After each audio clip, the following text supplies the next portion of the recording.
Hello everybody, my name is Boulevard, and today I want to get to the bottom of a mystery here in Legends of Runeterra, which is, what the happened to the Shadow Isle? And you might be thinking, Boulevard, what are you talking about? Well, look at the ladder right now. Nasus Vigar is the #1 deck. Timer Jace makes the top 5. There's 2 Shadow Isle decks right there. What do you possibly mean, what happened to Shadow Isle? May I turn your attention to the fact that nobody gives a about ladder? Let's talk competitive Runeterra. So here we have the breakdown of the top 8 of the Mastering Runeterra tournament that just happened a couple of days ago. Do you notice anything? I'll give you a spoiler.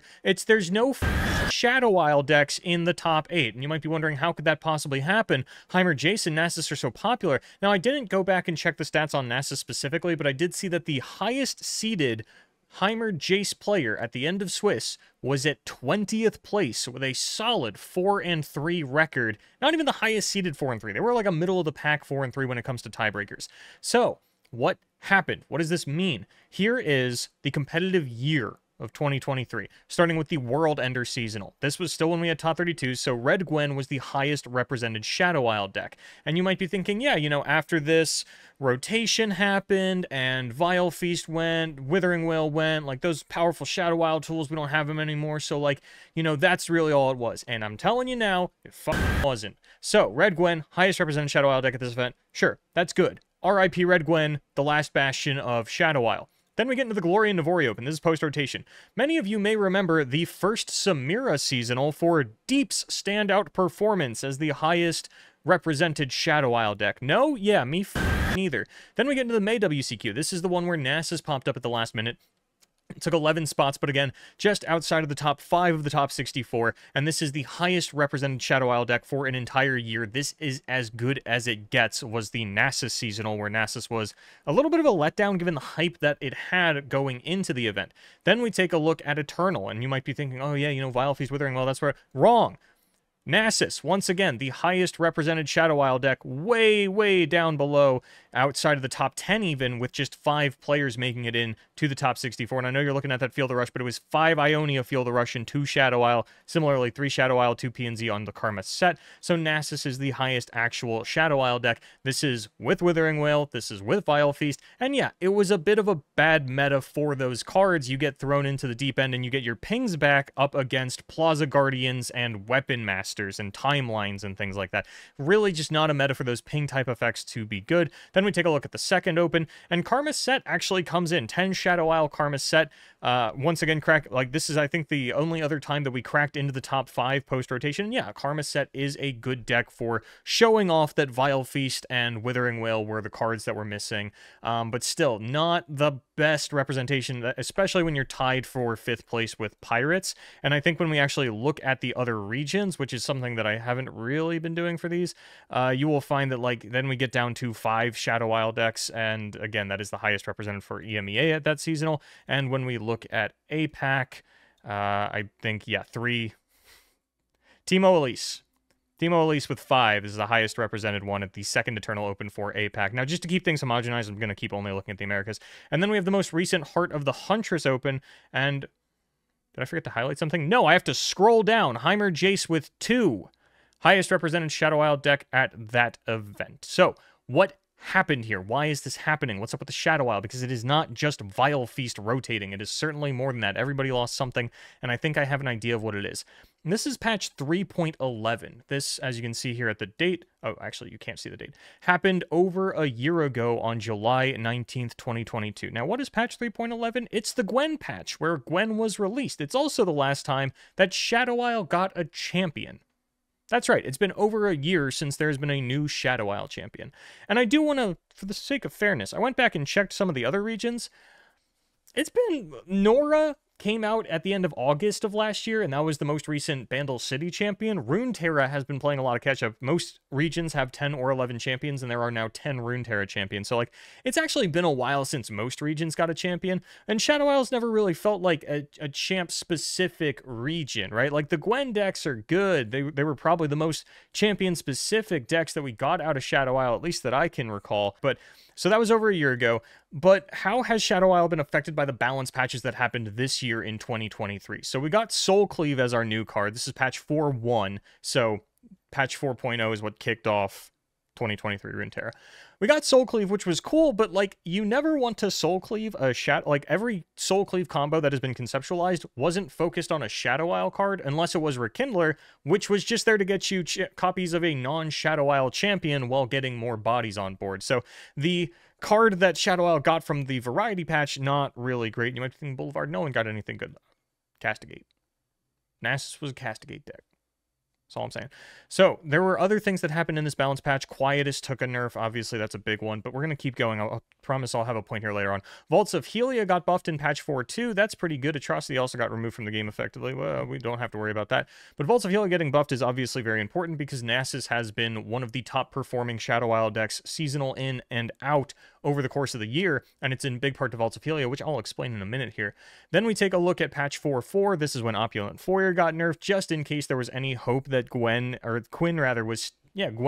was sticking around. This was changed so that scout attacks no longer give you back an attack, like a little ghastly band if you rally with a Katarina or a scout attack or anything along those lines. So another big nerf to the region as a whole, as again, Gwen was one of the dominant Shadow Isle champions for a while.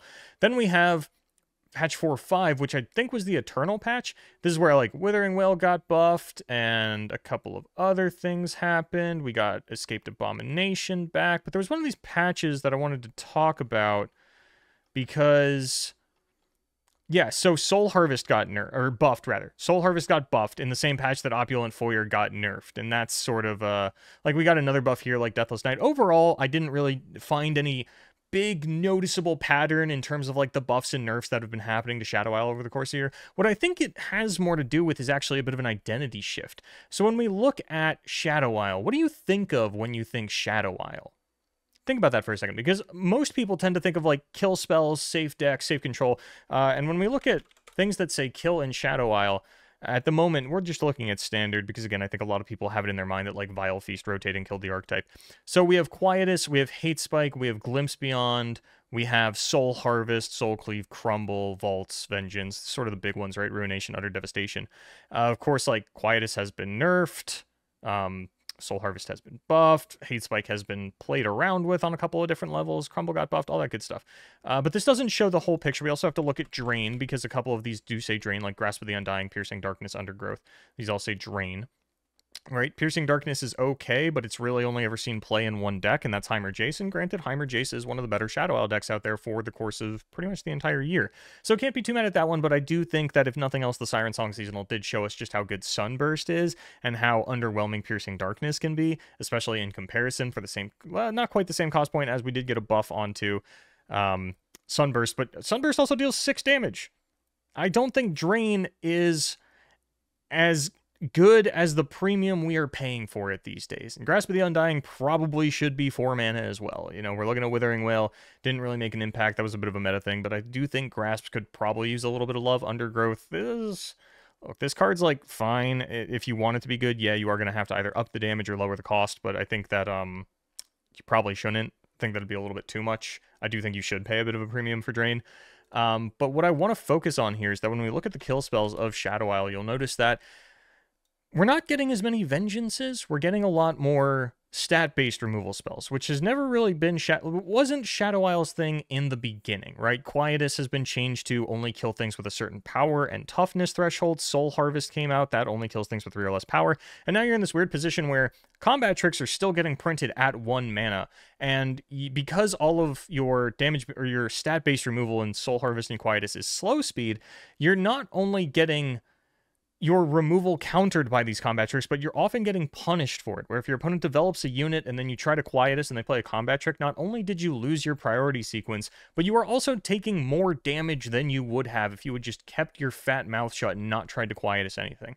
But I don't think this is the problem with Shadow Isle. I think that Shadow Isle doesn't really have a core identity, and we've seen regions not have, do a little bit of everything and succeed in the past, but that's because they excelled in so many areas, and Shadow Isle isn't really excelling in any of the areas that it has its fingers in, and the one thing it does constantly have going for it is the self-sacrifice archetype. The problem with that is that it is not as generic as you want it to be, because unlike other card games like Magic the Gathering, in Legends of Runeterra, sacrificing is not a cost. So, Nasty End, this is comparable to Glimpse Beyond. As an additional cost to cast this spell, sacrifice a creature. That's a very important line of text. That means killing the creature is impossible, and you cannot counter my Nasty End by killing my creature. I will always draw my 2 cards unless you counter this spell, and that is something that Glimpse Beyond does not have going for it. Fling, this is Atrocity. As an additional cost to cast Fling, sacrifice a creature. Now granted, Atrocity would have been a lot more broken in Legends of Runeterra if it were sacrifices cost, but I think that it's pretty undeniable that having all of these sacrifice cards, and it's hard to look them up because they say kill an ally. I guess kill an ally is something that we could look at, and it's, you know, we're looking at some of the best Shadow Isle cards. Glimpse Beyond, Hate Spike, Crumble. It sees a little bit of play. Not the best landmark removal out there. You really don't want to be paying 4 mana and killing one of your units to kill a landmark. I really do think that Crumble shouldn't have to sack a unit to kill a landmark. I think it should be kill an ally to kill a unit or destroy a landmark, which I know is the wording on this card, but I don't think you should have to kill an ally to kill a landmark. Especially when, like, Scorched Earth gets to be, like, 3 mana fast speed kill a landmark. I think Crumble should just be 4 mana slow speed kill a landmark, and that would help. That would help. Because something like Quietus, we already saw, you know, if you're not in a meta where you're expecting there to be equipment removal, or prevalent equipment so that you need the equipment removal and the dichotomy of it, the sort of dual mode that it has there, you really shouldn't be running Quietus. If Aatrox and Weapon Masters were removed from the game today, nobody would be running Quietus in their decks. I think that's a fair statement.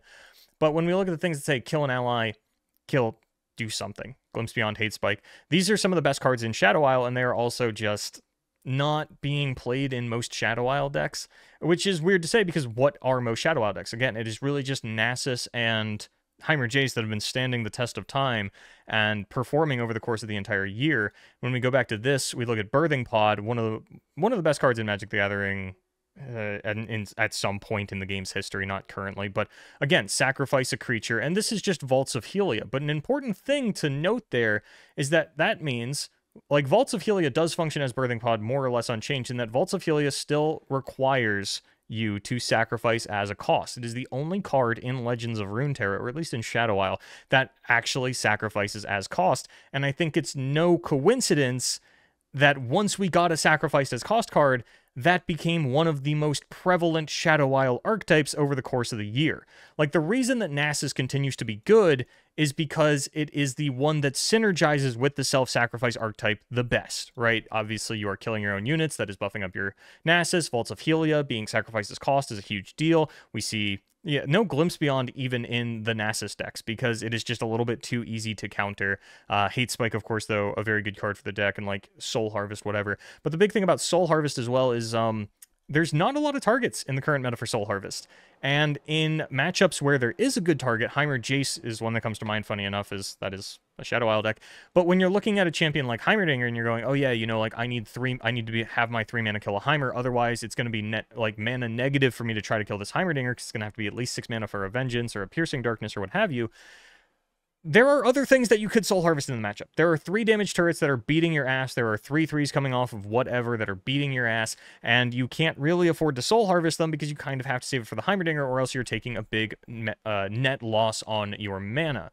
So I think Nasus is continuing to perform very well because 1, sacrifices cost on Vaults of Helia, 2, synergizes with the actual identity of the archetype that we have, which is self-sacrifice, so well. And then when we look at Heimer Jace really just needs a little bit more removal than Piltover and Zon offers. Quietus, Soul Harvest, Piercing Darkness, Vengeance, Ruination. Go to Tippy's build. I'm sure we've got something similar. Yeah, Piercing Darkness, Vengeance, Soul Harvest, Quietus. Like, this isn't a Shadow Isle deck. This is a deck that is playing some of the premium Shadow Isle removal spells. And it's really just Vengeance. And then it's like 1 Piercing Darkness because we might as well just play another single target 6 mana spell. Like, Heimer Jace doesn't have to be Shadow Isle. And I think we've seen a little bit more of a rise in like Ionia Heimer Jace, kind of trying to challenge the notion that this has to be a Shadow Isle deck. And this is, again, one of the top performing Shadow Isle decks over the course of the year, putting 2 people into the top 64 at the most recent America's Heart of the Huntress Runeterra Open. So, when we're not doing self-sacrifice stuff, and we're not barely a Shadow Isle deck, Shadow Isle just isn't really doing anything. And I think that it mostly comes down to a lack of synergy within the archetype. There's just too many different things going on here, and with self-sacrifice trying to be the most powerful thing that you're doing, with how much counterplay there is available to self-sacrifice, it's just not a consistent enough strategy where it is in other games. And so that's, I think, the core of Shadow Isle's issue right now. When you look at all these different cards that, like, you just go through the region, Spirit Leech, again, another card that is sacrifice as cost, but just being a 4/1 means that people aren't really playing it right now, but, you know, Spirit Leech may end up coming back someday. I think it's no coincidence that, like, just in general, some of the best self-sacrifice cards do sacrifice cost. Vaults of Ophelia, of course, the main one here. But what do we got here when we're scrolling down? We got hollowed units, but again, like, Gwen has kind of been nerfed into the ground at this point. We've got kill spells. Like, if you want to get really big in Shadow Isle, you can do that, but you have to kill yourself, and that's the core of Encroaching Mists and the Viego archetype. Like, everything is available to you in Shadow Isle, mostly. You just have to pay a bit too much of a premium for it, especially when it comes to, like, self-sacrifice and opening yourself up to the various amounts of counterplay that can happen there. So that is my analysis of what happened to Shadow Isle. It has moved too heavily into the self-sacrifice archetype without having sacrifice as a cost in Legends of Runeterra outside of Vaults of Helia, thus the high presence of Nasus. It is not excelling in any other area. Like, if you want to stat check your opponent, you have to, again, lean into self-sacrifice, either through, like, Darken Halberd or stacking up your Viego or something like that. If you want to kill landmarks, you have to self-sacrifice and open yourself up to counterplay through Crumble. And I think that it probably only takes a couple of buffs on some Shadow Isle staples to get the region back on track. Another champion probably couldn't hurt, given that Gwen was the last one, and she herself doesn't synergize with what already existed in Shadow Isle, really just supported by the archetype that she came out with. And so, yeah, I'm a big Shadow Isle enjoyer. I would like to see some buffs to the archetype, but I think what I want specifically is going to have to wait for another video. Do let me know in the comments what you think, though. Was it just the Vile Feast? Am I making all of this up? Am I being paranoid on some Runeterra conspiracy theory type shit? I have been Boulevard. You have been great, and I will see you next time.